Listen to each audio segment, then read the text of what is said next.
Hey guys, welcome to the channel. Today's video, I'm going to give you 5 tips on how to keep your marketing emails from going to spam. So stay tuned, this is important. Be right back.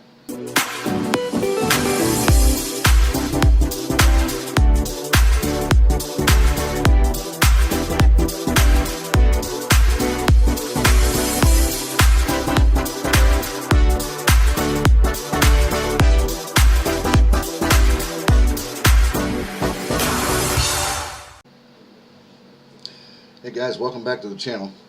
I'm Kevin Lehner with Freedom Motivator, and this is your first time here. What we do here is we do how-to videos, affiliate marketing videos, videos to do with entrepreneurship, value videos, and anything to do with making money. And once in a while we'll throw in a motivational video for you to help you stay up on your game as well, okay? Alright, great.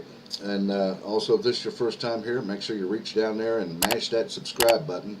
And don't forget to ding dong that bell so you get notified of when we post new videos, okay? Alrighty, great. Well, with that said, let's go ahead and get into today's video. Got an important video here for you today. I'm going to show you 5 tips on how to keep your marketing emails from going into spam when you send them out to your subscriber list. Okay, so let's go ahead and get into these tips here that I've come up with to help you so this doesn't happen, so you get more of a better open rate, you get a higher click-through rate, and so on and so forth in your marketing emails, okay? Alright, so what we've done here is I've done a little bit of research and come up with these tips here that'll help us. This is good for me too. I need to learn this myself as well. But 5 tips to keep your marketing emails from going to spam. Now, tip number 1 here is your from, name, and address. How often do you read emails from people or businesses you don't immediately recognize, and you probably delete them or mark them as spam, so it goes over into your spam box or filter on your mail program or whatnot. The from name section of your email is meant for just that. It's a name. So you want to keep it simple and use your name or your company's name or your brand name to avoid spam penalties. And your name and email address should do 2 things. Okay, it should make your identity clear by stating either your name or your company or brand name, as I said, and avoid addresses like no reply at mybusiness.com. You always want to have a reply, a good email that they can reply to in case they have any questions or whatever.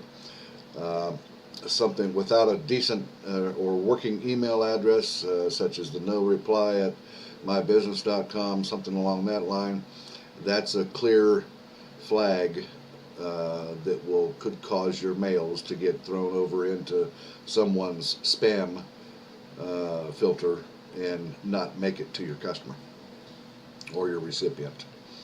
Okay, so that's one thing to remember there. You want to make sure that you use a good from, name, and address, a good email address that they can also contact, one that's working. All right, because the spam filters, and particularly Google. Now, this is going to, a lot of people, probably the majority of the people in the world use Google Mail or Gmail, and Google is known for following the spam laws. They're good. They're looking for things. They got some algorithms in their email platform, or as mails come through their network, that'll just kick mails right off into their spam, and it'll never make it to your recipient or to your customers. Okay, so one thing to remember is make sure you got a good name, who it's from, with a good replyable email address. Okay, that's tip number 1. Now, tip number 2 here is hyperlinks. When you're sending emails, make sure to never send out a raw URL or a raw link or public. Don't use public URL shorteners such as bit.ly or there's other ones out there. I can't think of them right now, but anywhere you use link shorteners, don't put those into your emails. Because, well, one thing already, most email service providers, that's what ESP stands for here, they already have so much tracking because like for example Aweber or Infusionsoft, Constant Contact, Builderall, such as the one I use, Builderall platform, they all attach certain tracking links to these emails anyway, so that you can come back to the platform and see how many were opened, how many made it through, past the spam to them, and if there were any click-through rates where they've clicked links on in your emails and went to either your offers or your website or whatnot. Okay, so don't send out raw links in there instead, and don't use link shorteners in there. There's another way to do this. Down here I give an example of how to do this, and then it says the way your email service provider actually tracks links, tracks link clicks is first by redirecting your contacts to another URL so they can be counted before sending them to your intended recipient or your link. That means that your email sending reputation gets lumped in along with every other sender who sends links to these domains, which spammers are included in this also. And a simple solution is to use a hyperlink with anchor text that clearly describes the destination of the link. This is also a much more attractive option than using straight up raw links or URLs, addresses. And I've given an example down here of actually what happens to how to use anchor text, and I use these two words right here, attractive option, as into this example. This is actually how it's done right here. You can do this manually, or most autoresponder services will have a simple point and click. In other words, you'll highlight the words you want to use to put the link on or under is the correct way, correct term for that, and then you go up, simply click the link attribute in the editor when you're editing your emails, and it'll open up and give you the opportunity to paste your link in there, and then just click apply, and boom, it sets the words as that link. Okay, but this is actually, this in my example I give you right here, this is actually what's taking place underneath. If you wanted to do this manually yourself, this is how you would do that. And I just used my website here as an example. So I'm using these two words, and I'm anchoring my website address, freedommotivator.com, to these two words. So you don't see the http://freedommotivator.com.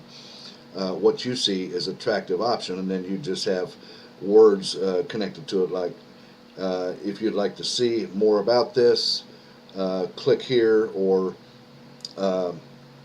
click attractive option, something like that in your wording, and then it would, that by clicking those words is simply just linked over to your website or your offer or your landing page or whatever it is that you're sending them to, right? Okay, so that's actually what's happening underneath, and you can do this all manually, and that's exactly how to format it right there. That's how you would set up an anchor text link to words, linking your link to any words or any sentence. It can be one word, it can be a whole sentence, it can be a whole paragraph, it can be a picture, and it just goes on from there. You can link about anything on the internet. And this is the format that you use to do it. If you're doing it manually, this is exactly how you would do it.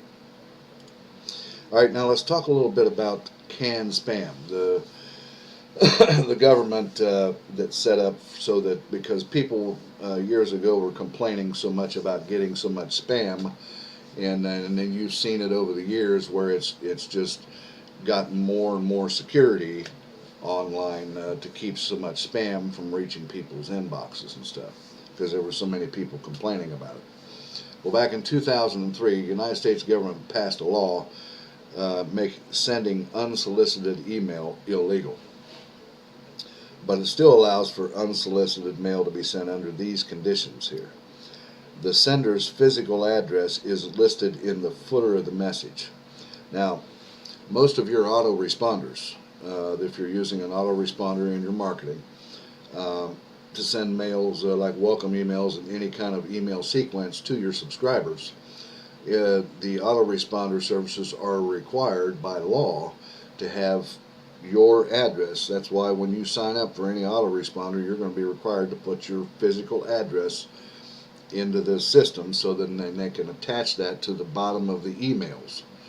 So okay, and then by law, your address has to be there. Now it can be your name. You can use your company name, your branding name, whatever, but there has to be an actual address there of where you're located at in each email that goes out. All right, and you want to make sure of that too. And sometimes it may not show up there. You just want to always check that and make sure that your address is at the bottom of the mail there. Okay.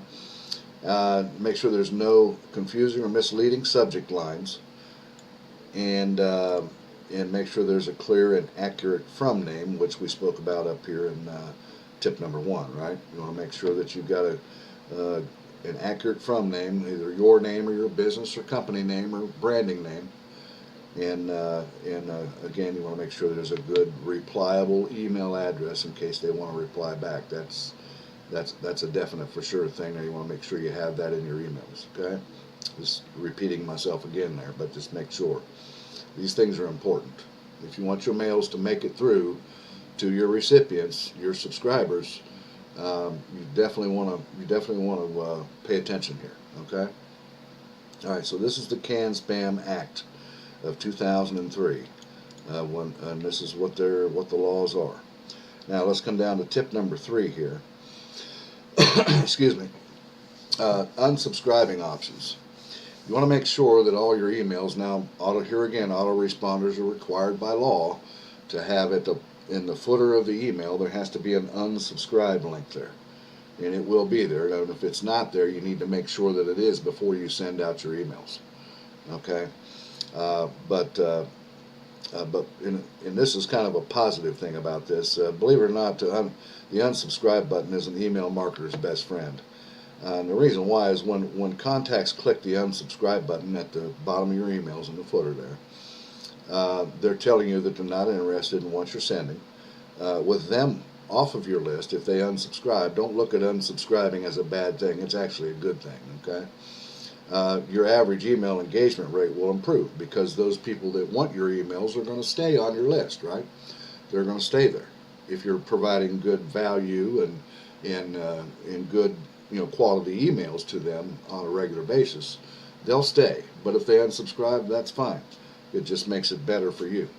Okay, and you're going to probably constantly marketing anyway and getting more subscribers all the time anyway. So don't feel bad if people unsubscribe from your list. It happens all the time, and that's okay.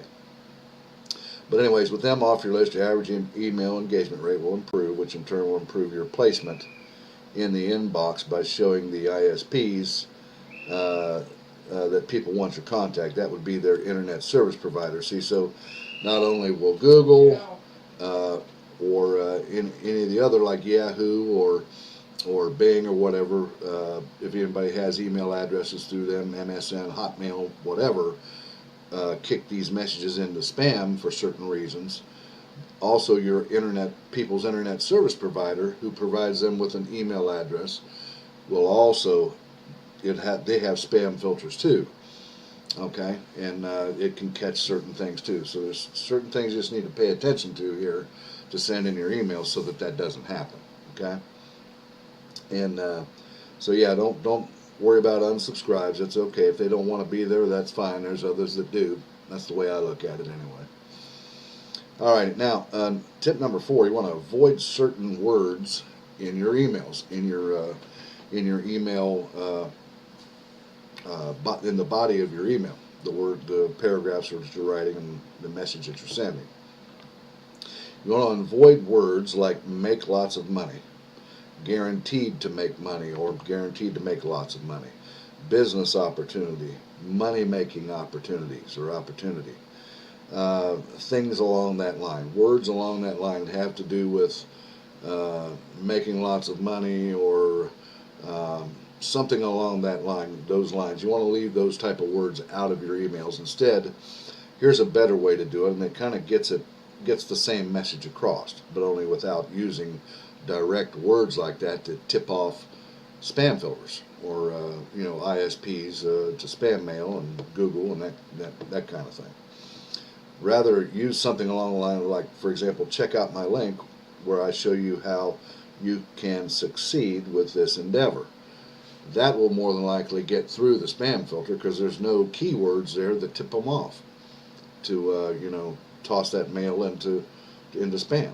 It gets across the same message that you want them to check out your offer to make some money or your business opportunity and so on and so forth, and it gets across that same message but without using those direct words that would tip off the spam filters. Okay, so that's a pretty important thing there. You want to be careful of the certain words that you're using in your mail. Keep your mail so it's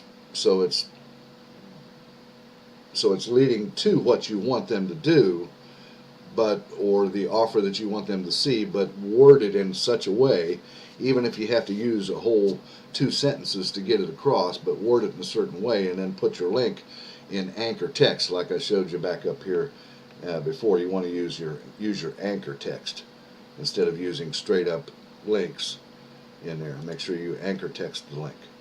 Okay, so just be careful of the words that you're using in your mails, so don't tip off the spam filters and then kick your mails into their spam filter that way too.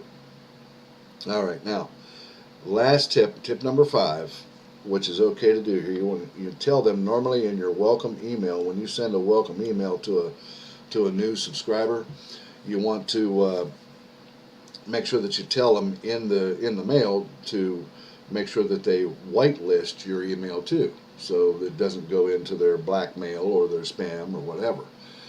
Tell them to whitelist your email address so that they're sure to always get those. Okay, that's a big one too. That'll help get people, or your people will receive your mails. Okay, so it's okay to do that. Make sure that you tell them to, or explain to them to whitelist your email address or your company's email address or whatever in their email program or at their server where the emails come through, if there's a spam filter there as well.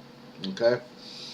Alrighty guys, so that's the 5 tips that I wanted to give you today here, and all of these are important when you're doing marketing emails. Okay? So that's what I had for you today. Hey, if you like this video, reach down there and hit the thumbs up button for me if you would. And also make sure you check out my links down there below in the description. You can see my my business that I recommend there, and get over $3,600 in free bonuses to check it out. Also, my website link is down there probably too. I've just started my website here about 2 weeks ago and got it up online, freedommotivator.com. Also, plenty of other helpful links down there, helpful videos that will help you as well. And that's all I had for you today, guys. I appreciate you coming. See you again here in a couple days with the next video, okay? You guys take care and have a great day today. Thanks for coming. Bye-bye now.